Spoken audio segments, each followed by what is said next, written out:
Don Quijote y Sancho determinaron pasar la noche junto a las chozas de unos cabreros que los recogieron con buen ánimo. Y habiendo Sancho lo mejor que pudo acomodado a Rocinante y a su jumento, se fue tras el olor que despedían ciertos tasajos de cabra que hirviendo al fuego en un caldero estaban. Y aunque él quisiera en aquel mismo punto ver si estaban en sazón de trasladarlos del caldero al estómago, lo dejó de hacer, porque los cabreros los quitaron del fuego y tendiendo por el suelo unas pieles de ovejas, aderezaron con mucha priesa su rústica mesa y con muestras de muy buena voluntad convidaron a los dos con lo que tenían. Porque vea, Sancho, el bien que en sí encierra la andante caballería y cuán a punto están los que en cualquier ministerio de ella se ejercitan de venir brevemente a ser honrados y estimados del mundo, quiero que aquí a mi lado y en compañía de esta buena gente te sientes y que seas una misma cosa conmigo, que soy tu amo y natural señor, que comas en mi plato y bebas por donde yo bebiere. Porque de la caballería andante se puede decir lo mismo que del amor se dice, que todas las cosas iguala. Gran merced. Pero sé decir a vuestra merced que si yo tuviese bien de comer, también y mejor me lo comería en pie y a mis solas, que sentado a par de un emperador. Después que Don Quijote hubo bien satisfecho su estómago, tomó un puñado de bellotas en la mano y mirándolas atentamente, soltó la voz a semejantes razones. Dichosa edad y siglos dichosos aquellos a quien los antiguos pusieron nombre de dorados. Y no porque en ellos el oro, que en esta nuestra edad de hierro tanto se estima, se alcanzase en aquella venturosa sin fatiga alguna, sino porque entonces los que en ella vivían ignoraban estas dos palabras de tuyo y mío. Eran en aquella santa edad todas las cosas comunes. A nadie le era necesario, para alcanzar su ordinario sustento, tomar otro trabajo que alzar la mano y alcanzarle de las robustas encinas que liberalmente les estaban convidando con su dulce y sazonado fruto. Las claras fuentes y corrientes ríos, en magnífica abundancia, sabrosas y transparentes aguas les ofrecían. Todo era paz, entonces, todo amistad, todo concordia. Todo esto y mucho más que se pudiera muy bien excusar, dijo nuestro caballero, porque las bellotas que le dieron le trajeron a la memoria la edad dorada, y antojósele hacer aquel inútil razonamiento a los cabreros, que sin responderle palabra, embobados y suspensos, le estuvieron escuchando. Sancho asimismo callaba y comía bellotas y visitaba muy a menudo la bota de cuero, que porque se enfriase el vino, tenían colgado de un alcornoque.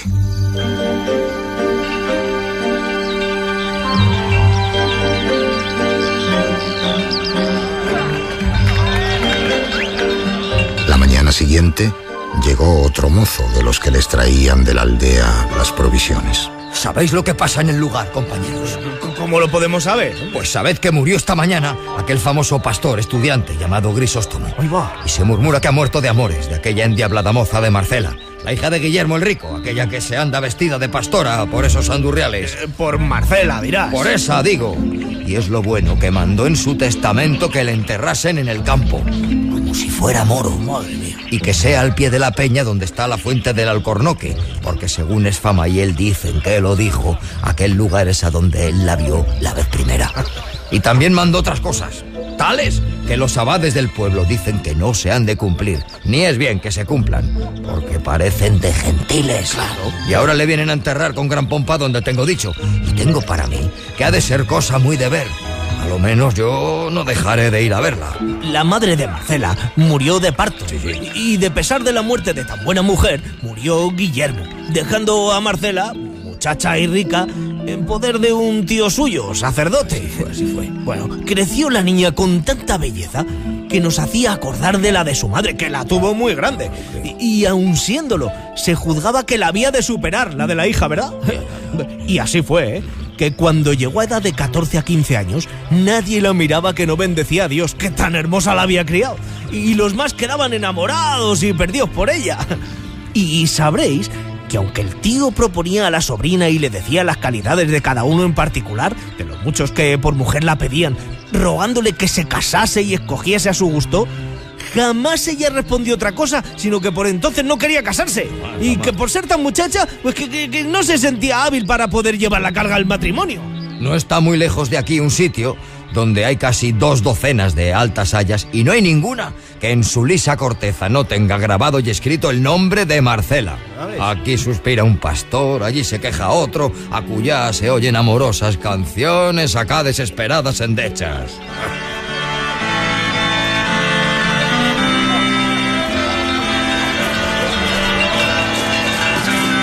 En estas pláticas iban cuando vieron que por la quiebra que 2 altas montañas hacían, bajaban hasta 20 pastores, todos con zamarros de negra lana vestidos y coronados con guirnaldas, que a lo que después pareció, eran unas de tejo y otras de ciprés.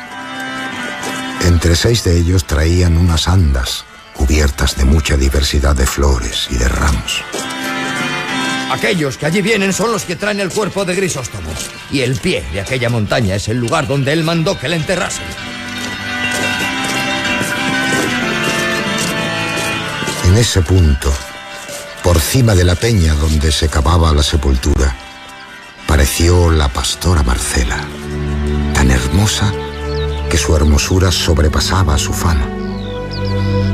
Los que hasta entonces no la habían visto la miraban con admiración y silencio. Y los que ya estaban acostumbrados a verla no quedaron menos suspensos que los que nunca la habían visto. ¿Vienes a ver si con tu presencia vierten sangre las heridas de este miserable a quien tu crueldad quitó la vida? ¿O vienes a ufanarte en las crueles hazañas de tu condición? No vengo a ninguna cosa de las que has dicho, sino a defender mi honor y dar a entender cuán fuera de razón van todos aquellos que de sus penas y de la muerte de Grisóstomo me culpan. Hízome el cielo, según vosotros decís, hermosa, y de tal manera que mi hermosura os mueve a que me améis. Y por el amor que me mostráis decís y aún queréis que esté yo obligada a amaros. Y según yo he oído decir, el verdadero amor no se divide, y ha de ser voluntario y no forzoso. Siendo esto así, ¿por qué queréis que rinda mi voluntad por fuerza, obligada no más que porque decís que me queréis bien? Si no, decidme, si como el cielo me hizo hermosa, me hiciera fea, ¿fuera justo que me quejara de vosotros porque no me amabais? Yo, como sabéis, tengo riquezas propias y no codicio las ajenas. Soy libre y no gusto de sujetarme. Ni quiero ni aborrezco a nadie. No engaño a este, ni solicito a aquel, ni juego con uno, ni me entretengo con el otro. La conversación honesta de las zagalas de estas aldeas y el cuidado de mis cabras me entretienen. Tienen mis deseos por término estas montañas, y si de aquí salen, es a contemplar la hermosura del cielo. Y sin querer oír respuesta alguna, volvió las espaldas y se entró por lo más cerrado de un monte que allí cerca estaba, dejando admirados, tanto de su discreción como de su hermosura, a todos los que allí estaban. Lo cual, visto por Don Quijote, pareciéndole que allí venía bien usar de su caballería, socorriendo a las doncellas menesterosas, puso la mano en el puño de su espada. Ninguna persona, de cualquier estado y condición que sea, se atreva a seguir a la hermosa Marcela, so pena de caer en la furiosa indignación mía. Ella ha mostrado con claras y suficientes razones la poca o ninguna culpa que ha tenido en la muerte de Grisóstomo, y cuán ajena vive de condescender con los deseos de ninguno de sus apasionados. Por tanto, Es justo que en lugar de ser seguida y perseguida, sea honrada y estimada de todos los buenos del mundo, pues muestra que ella es sola la que con tan honesta intención vive. Llegado aquí, Don Quijote se despidió de sus huéspedes y de todos los que se hallaron en el entierro.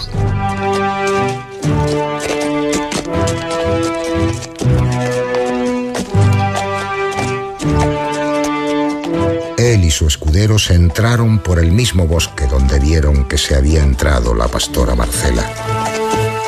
Y habiendo andado más de 2 horas por él, vinieron a parar a un prado lleno de fresca hierba, junto del cual corría un arroyo apacible y fresco, tanto que convidó y forzó a pasar allí las horas de la siesta, que rigurosamente comenzaba ya a entrar. Apeáronse Don Quijote y Sancho, y dejando al jumento y a Rocinante a sus anchuras pacer de la mucha hierba que allí había, asaltaron las alforjas y sin ceremonia alguna, en buena paz y compañía, amo y mozo comieron lo que en ellas hallaron. No se había curado Sancho de atar las manos a Rocinante, pues le conocía por tan manso y tan poco lujurioso, que todas las yeguas de la dehesa de Córdoba no le hicieran tomar mal camino. Ordenó pues la suerte y el diablo, que no todas veces duerme, que andaban por aquel valle paciendo una manada de jacas gallegas de unos arrieros de yanguas, de los cuales es costumbre sestear con su recua en lugares y sitios de hierba y agua. Y aquel donde acertó a hallarse Don Quijote era muy a propósito de los yangüeses. Sucedió pues que a Rocinante le vino en deseo de refocilarse con las señoras jacas, y saliendo así como la solió de su natural paso y costumbre, sin pedir licencia a su dueño, tomó un trotico un tanto brioso y se fue a comunicar su necesidad con ellas.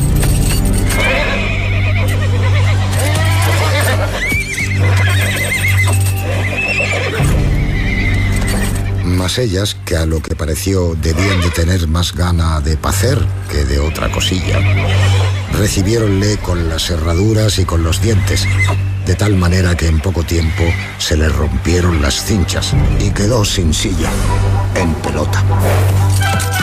Pero lo que él debió más de sentir fue que, viendo los arrieros la fuerza que a sus yeguas se les hacía, acudieron con estacas y tantos palos le dieron que le derribaron mal parado en el suelo.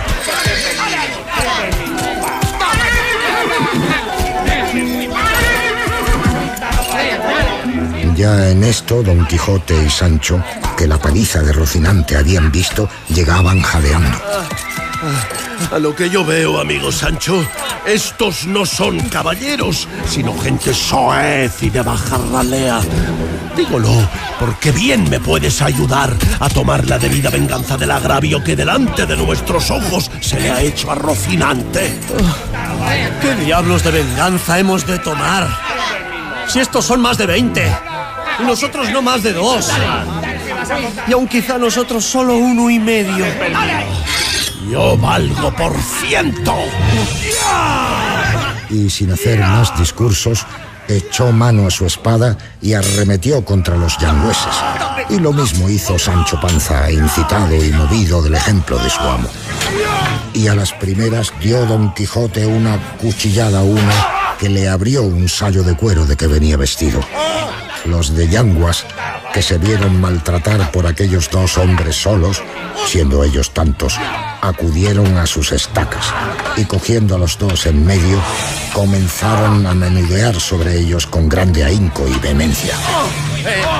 Verdad es que al segundo toque dieron con Sancho en el suelo, y lo mismo le avino a Don Quijote, sin que le valiese su destreza y buen ánimo.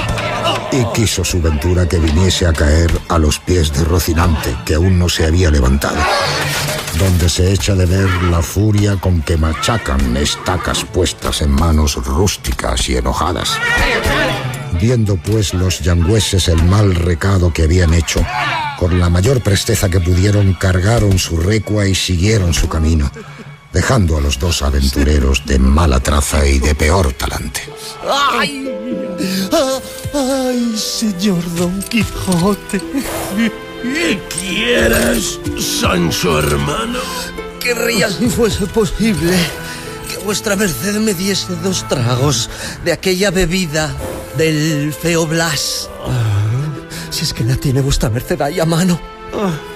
Quizás será de provecho para los quebrantamientos de huesos, como lo es para las feridas.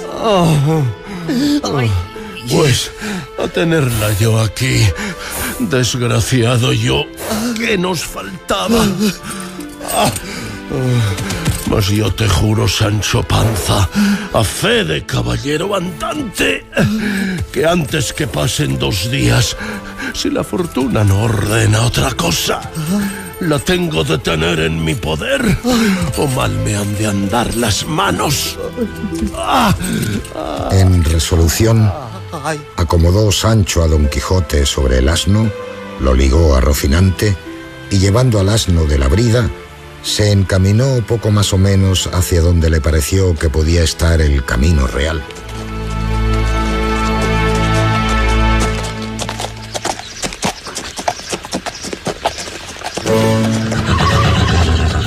Y la suerte, que sus cosas de bien en mejor iba guiando, fue que aún no hubo andado una pequeña legua cuando le deparó el camino en el cual descubrió una venta, que a pesar suyo y gusto de Don Quijote había de ser castillo. ¡Señor!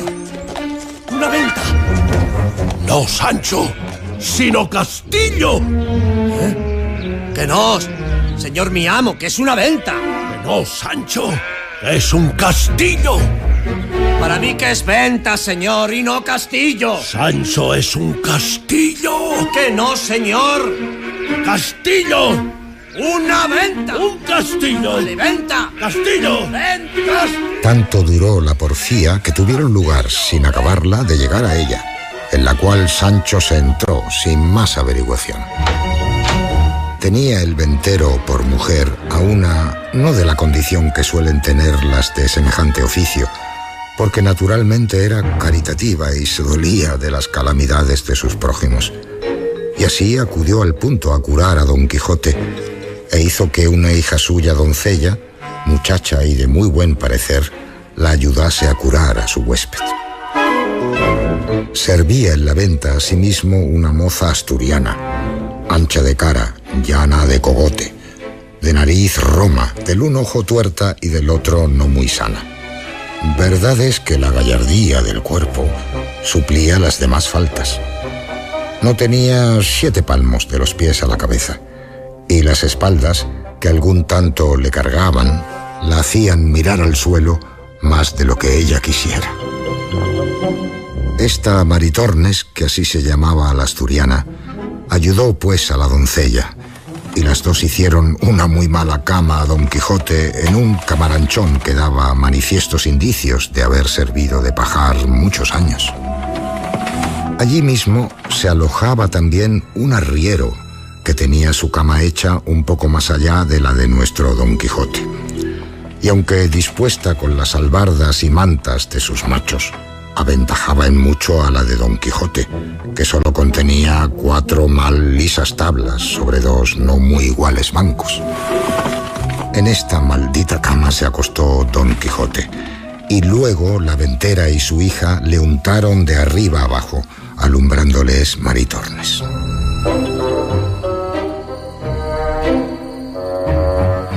Había el arriero concertado con Maritornes que aquella noche se refocilarían juntos, y ella le había dado su palabra de que, en estando sosegados los huéspedes y durmiendo sus amos, le iría a buscar y satisfacerle el gusto en cuanto le mandase. Y cuéntase de esta buena moza que jamás dio semejantes palabras que no las cumpliese, aunque las diese en un monte y sin testigo alguno, porque presumía muy de hidalga, y no tenía por afrenta servir en la venta, porque decía ella que desgracias y malos sucesos la habían traído a aquel estado. el duro, estrecho, apocado y fementido lecho de Don Quijote estaba primero en mitad de aquel estrellado establo, y luego junto a él hizo el suyo Sancho, que solo contenía una estera de Enea y una manta.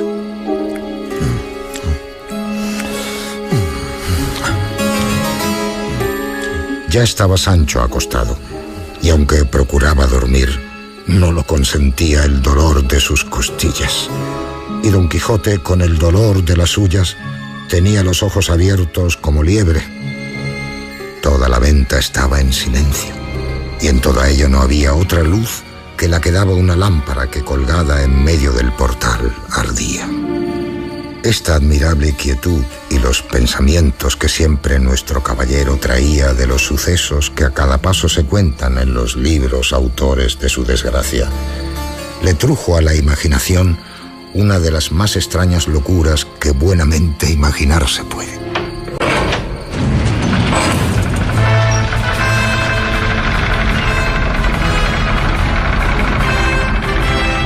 Me imagino haber llegado a un famoso castillo. Que, como se ha dicho, castillos eran, a su parecer, todas las ventas donde se alojaba. Y que la hija del señor del castillo, vencida de mi gentileza, se ha enamorado de mí y prometido que esta noche, a hurto de sus padres, vendrá a yacer conmigo una buena pieza. Pensando pues en estos disparates, se llegó el tiempo y la hora que para él fue menguada, de la venida de la Asturiana, la cual, en camisa y descalza, cogidos los cabellos en una cofia de tela, con tácitos y atentados pasos, entró en el aposento donde los tres se alojaban, en busca del arriero. Pero apenas llegó a la puerta cuando Don Quijote la sintió, y sentándose en la cama, a pesar de sus ungüentos y con dolor de sus costillas, tendió los brazos para recibir a su fermosa doncella. La asturiana, que toda recogida y callando iba con las manos delante buscando a su querido, topó con los brazos de Don Quijote, el cual la asió fuertemente de una muñeca y, tirándola hacia sí, sin que ella osase hablar palabra, la hizo sentar sobre la cama. Tentóle luego la camisa, y aunque era de arpillera, a él le pareció ser de finísima y delgada seda. Traía en las muñecas unas cuentas de vidrio, pero a él le dieron vislumbres de preciosas perlas orientales.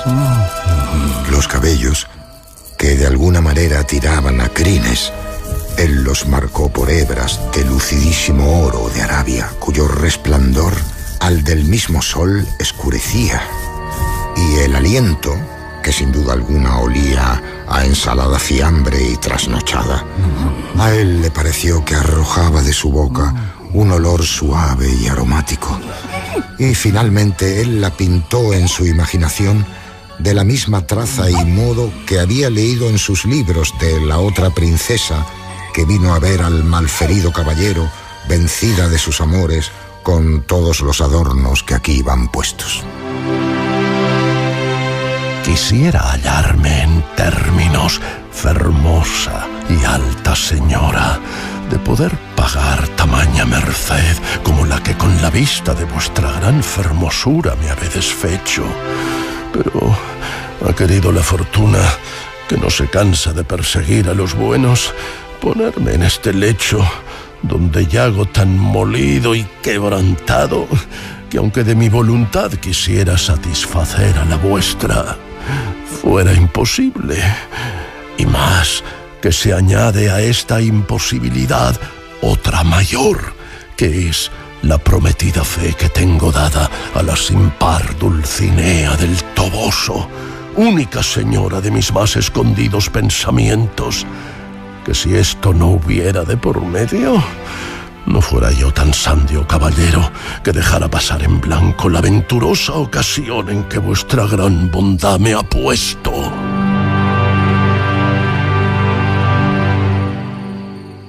Maritornes estaba acongojadísima y trasudando de verse tan asida de Don Quijote, y sin entender ni estar atenta a las razones que le decía, procuraba sin hablar palabra desasirse.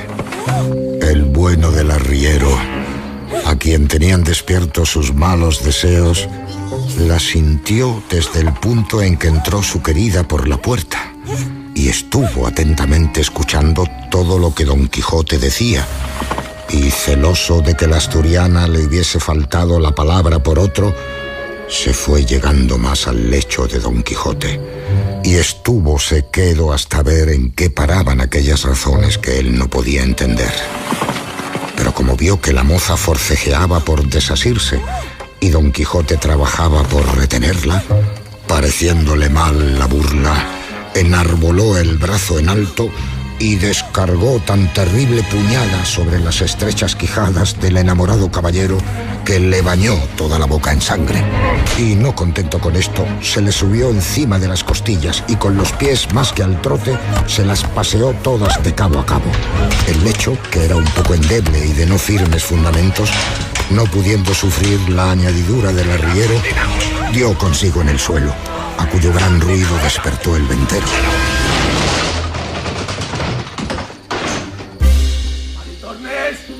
¡Maritornes! Inmediatamente imaginó que debían de ser pendencias de Maritornes, porque no respondía. ¿Dónde estás? Con esta sospecha se levantó y, encendiendo un candil, se fue hacia donde había sentido la pelea. ¿Pero qué pasa aquí, Maritornes? La moza, viendo que su amo venía y que era de condición aterradora, toda medrosica y alborotada se acogió a la cama de Sancho Panza, que aún dormía, y allí se acurrucó y se hizo un ovillo. ¿Dónde estás, puta? ¡A buen seguro que son tus cosas estas! En esto despertó Sancho, y sintiendo aquel bulto casi encima de sí, comenzó a dar puñadas a una y otra parte, y entre otras alcanzó con no sé cuántas a Maritornes, la cual, sentida del dolor, echando a rodar la honestidad, dio el retorno a Sancho con tantas que el escudero, viéndose tratar de aquella manera y sin saber de quién, alzándose como pudo, se abrazó con Maritornes y comenzaron entre los dos la más reñida y graciosa escaramuza del mundo. ¿Qué sois? Viendo pues el arriero a la lumbre del candil del ventero cuál andaba su dama, dejando a Don Quijote, acudió a darle el socorro necesario. Lo mismo hizo el ventero, pero con intención diferente, porque fue a castigar a la moza, creyendo sin duda que ella sola era la ocasión de toda aquella sinfonía.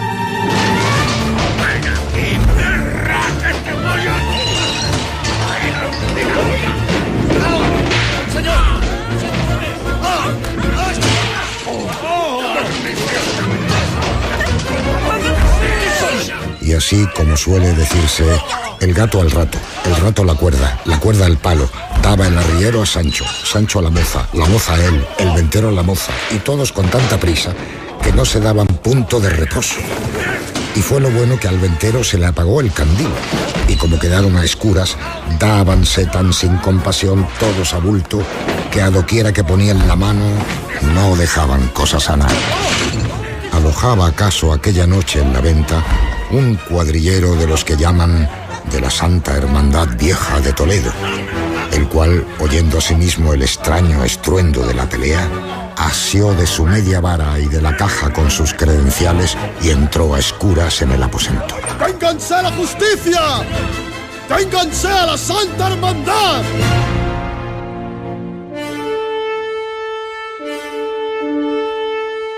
Don Quijote de la Mancha, una producción de Radio Nacional de España y la Fundación BBVA.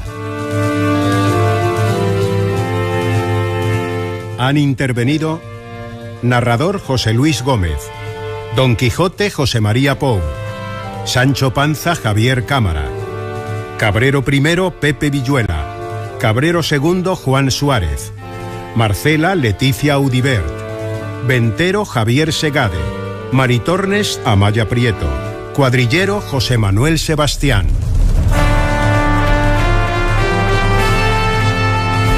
Adaptación de Francisco Rico, según el texto de su edición crítica. Música original, Luis Delgado. Realización, Maica Aguilera. Dirección, Benigno Moreno.